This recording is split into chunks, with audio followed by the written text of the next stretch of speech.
So I haven't made a video on everything I've done to this. So I'm going to go ahead and make a video. This is my 2003 Jeep TJ. It is an X model.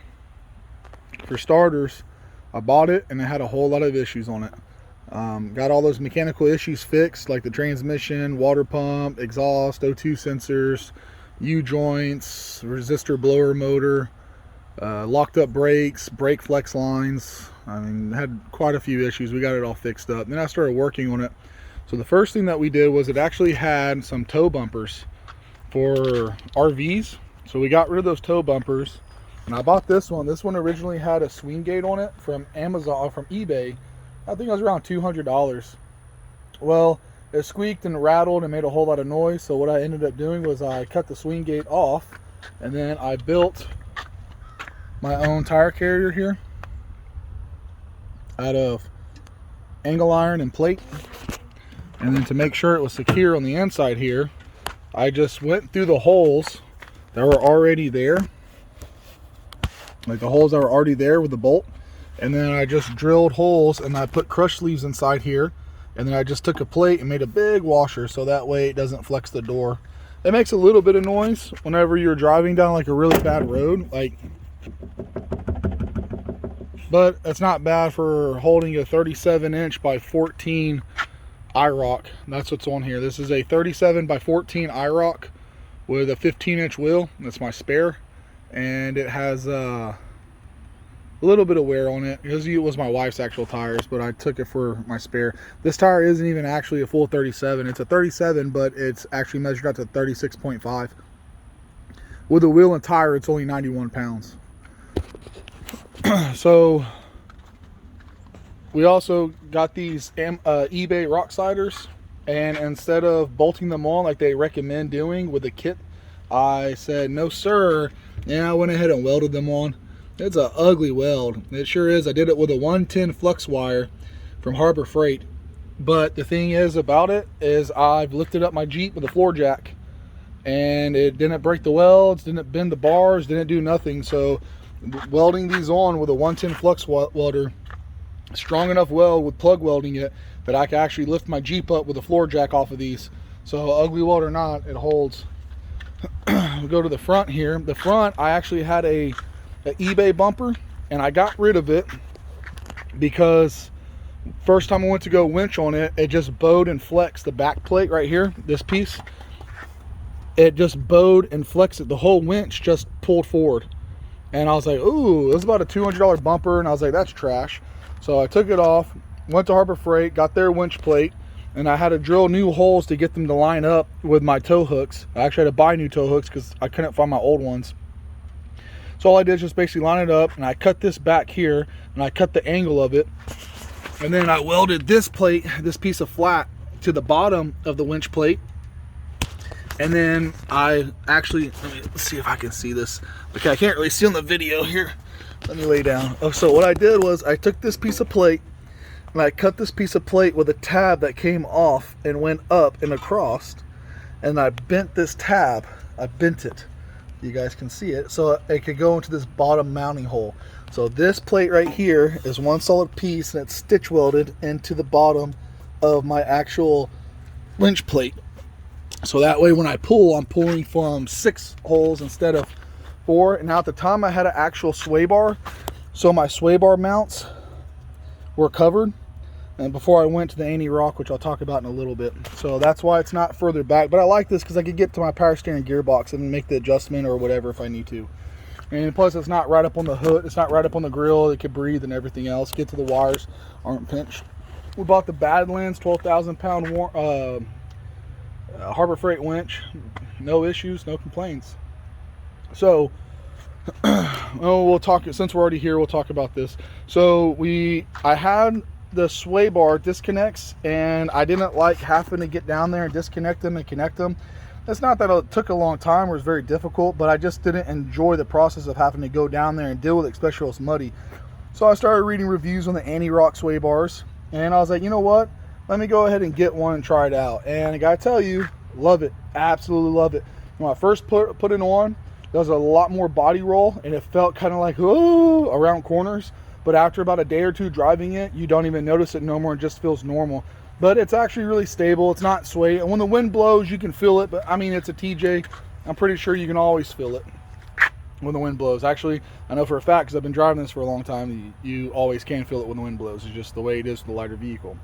All right, now let's move on. So as far as it goes for under here, what we have, I have the Dana 35 in the rear, and I have the Dana 30 up front, and they're geared to 410s, and I'm actually about to re-gear it to 456s, and we'll talk about that in a little bit. So this actually, when I first did this Jeep, I did a 2.5-inch rough country just spring and shock kit, and then I went ahead and did away with that, and I did the 4-inch rough country control arm kit. So what we have is we have a track bar drop bracket with their heavy duty adjustable track bar, and then we have their upgraded, this is rough country by the way, their rough country drag link and their rough country tie rod, their upgraded steering. I don't know if they consider it a 1-ton or what they consider it, but it is pretty heavy duty, and it made a dramatic difference on my steering, and I actually really love it. I've actually smacked this on a rock before, rock crawling, and all it did was knock some paint off of it, didn't even damage it, and I smacked the hell out of it. So it's actually really good tie rod setup. So for people that say, oh, rough country's trash, I've never had an issue with them, and that tie rod and drag link is top notch for the price.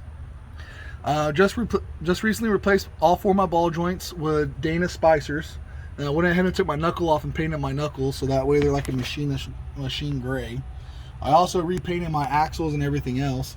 Now this is the 4-inch adjustable control arm kit, so all 8 arms are adjustable.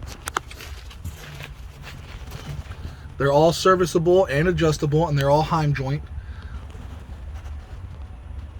I guess you can't really see that side, but anyways, but they all have Heim joints on them, on the back ends and stuff that are serviceable, and it flexes amazingly off-road. The on-road is a little stiff, but I blame that on the shocks and springs. But the control arms, man, I don't see why they get such a bad rep and such a bad name. You know, the springs and shocks are probably a little stiffer than what I would like, but you know what? It's an old ass Jeep. It's like, what, going to be, it's 19 years old this year. All right, so there's that. We have the soft top, and I have these windows, these glass windows. They slide. I'm actually going to do away with this and do a hard top with new half door windows that are actually designed for the top, so it doesn't leak like it does now.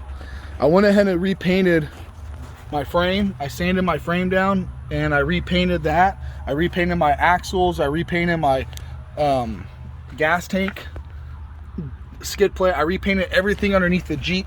I sanded everything down. I took a wire wheel and I sanded everything down. And after I got done sanding it down, I went ahead and painted it all with Rust-Oleum's high enamel, high performance paint. That had the best reviews for a year duration test for a rusted piece of metal that got painted over. It didn't allow any other rust to form. So if you don't get 100% of the rust off, it does the best job of not letting new rust build. So then what we have here is we have the metal cloak fenders. These are the 4-inch flares. So I got the mod kit, so they're actually cut back. The mod kit, all you do is this right here comes like this, and you just cut it back to follow the little fender bolts on. So I got the rears, and then I got their Highline front metal cloak fenders with all the aluminum insides. Now the fenders aren't aluminum, but the inner fender wells are. And then I got the single light. I didn't get the dual stage for the side marker. I just got the single light. And then these fenders right here. So the whole reason I had the OEM fenders, and I was running 33 by 1350s on a 15-inch wheel. But then, like I said, we went off-roading and I smacked my front tie rod, and I didn't like that. If I had just a little bit more clearance, I would have cleared over that rock. So I got these fenders, and I'm running, see right here, a 36 by 1250 on a 15-inch rim. TSL. And with the 410 gears with a 4.0 motor, it's hardly any difference between a 33. I had the 307 gears, 308s with 33 by 1250s. I had a downshift going up things. I couldn't even go up an overpass in Houston without having to downshift in the third. It was a fight and a struggle on everything I did to get up and down. I went to the 410s with the 33s, and this Jeep was like a bat out of hell, man. Super throttle, super torquey, it'd get up and go. So then I got the 36s on here, and I was actually kind of timid, like thinking, oh no, the 36s with the 410s, everyone recommends like a 488, blah, blah, blah, blah, blah. But with the 410s, I gotta tell you, didn't really notice it. Highway speeds, I cruise about 60, 65. Even if the speed limit's 80, I still cruise at 60, 65 because I buy biased tires. And biased tires, they overheat really easy, and then once they get hot, the tread melts away like nothing. So even if I could do 90, I wouldn't, because it just wears the tires out way too fast. Way too fast. If you guys run biased tires and you're going over 65, you're heating your tires up to the point where they're actually going to melt away. And when I took my CDL driving test, they even mentioned that on the test, like talking about if you drive at excessive speeds, you get to where you're going faster, but you're going to wear your tires out a lot quicker, and it's a lot more gas because of wind resistance. And that kind of stuck with me. And then I've lived it too, because going out of town, we used to drive at 85, 80, and our tires would just melt like butter. It seemed like we burned through them like nothing, but since I've been driving at 60, 65, they hold up so much better. Like there's almost no tire wear making long distance trips out of town like it used to be. So like I said, but with the 410s, I could probably go about 75, 80, but I don't. I cruise about 60, 65, and I don't even notice a difference at all. Through the hills, I had to downshift in the fourth a little bit more than I did with the 33s, but that's why I'm about to actually go to 456s. Now, for those of y'all wondering, this does have a Dana 35 on it with 410s, no lockers, front or rear, they're open differentials. And I ran the 33s for over a year and a half and never had a single issue with the Dana 35. Went up to the 36s, and I've been on these for 2 weeks, and I have been off-roading with them twice already, and rock crawling. I have a video on one of the trips that we went to, and I gotta tell you, these do absolutely amazing. Even with the 410s and 4 low, you wouldn't even know that you're running on 36s. You would think you're still on 33s, and I never had an issue with the Dana. Now, I know it's the first time going out, and you go, oh, it doesn't break until it breaks. Well, that's true for everything. It's not broken until it's broken. Then when it's broken, guess what? It's broke. You're not gonna break it again or more. It's already broken. So, but the Dana 35 will be coming out.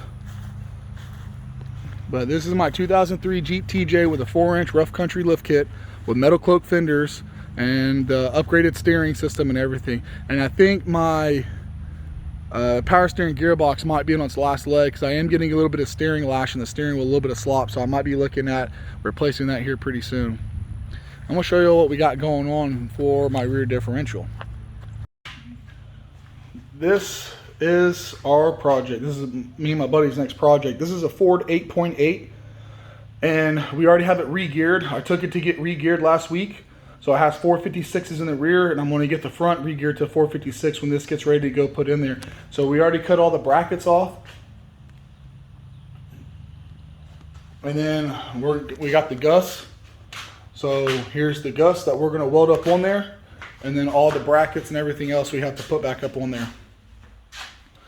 So, and then we also have, I don't know where it went, but I have a box in here. So, oh, there it is. This has all the new rotors, the new brake pads for the drums and everything else. Not for the drums, the parking brake. This has all the cables, the brake lines, everything in here. This is a conversion kit. I got this off of East Coast Gear Supply, and they have like the 8.8 swap kit. So this has all the changeover flex lines or brake lines, the emergency brake, parking brake stuff. This has everything in this kit to be able to do this axle. The only thing it doesn't have is the yoke adapter for the actual yoke to connect to the drive shaft. You have to buy that separately. And then this right here, they sell these kits too, but I actually got this one from Barnes. This was $320 for theirs, and it came with the guss as long as the brackets. So we're gonna actually be welding that on here and getting this fitted up under the TJ. The main reason why we're doing this is because, one, the Dana 35 has a 27 spline. I think that's 1.18 inches diameter. This one is a 31 spline instead of a 21 spline. I can't remember the exact size, but I want to say this one's around 3/16 diameter bigger axle shafts. But this is basically a truck differential versus a light SUV differential. And then plus I get the upgraded disc brakes instead of having to have drum brakes in the rear. So I'm going to upgrade the brakes, and then I upgrade to bigger, heavier axle shafts. And then this also has a 8.8 ring and pinion instead of a 7.5 ring and pinion. So instead of 7.5 inches, it's 8.8 inches, which is tremendously bigger and stronger. It has a limited slip in this one, which I'm going to run until it starts to go out, until the limited slip clutch pack starts to wear out. Then we're going to change this out to probably like an aux cable selectable locker. And that's what we're going to be doing this one. So it's a huge upgrade from getting the disc brakes, the 8.8 ring and pinion, the bigger axle shafts, and just the heavier walls with the Gus. So this is going to be a fun little project. And this axle, it came out of a Ford Explorer, and it's actually only 1.25 inches shorter than what the TJ axle is. So it's only 5/8 difference of a side being more narrow, which isn't really going to be noticeable.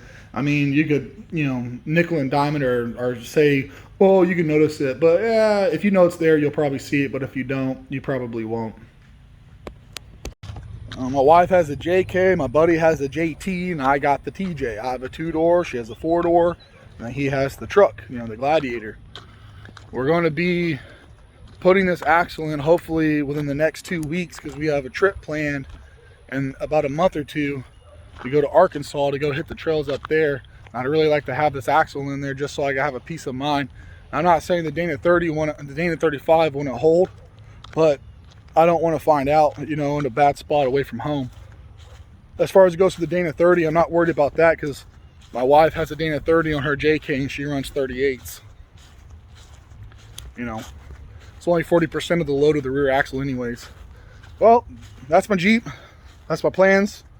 Try to get some video of the Gus going on there. Maybe, maybe not. We'll see how it goes. But any questions, just ask.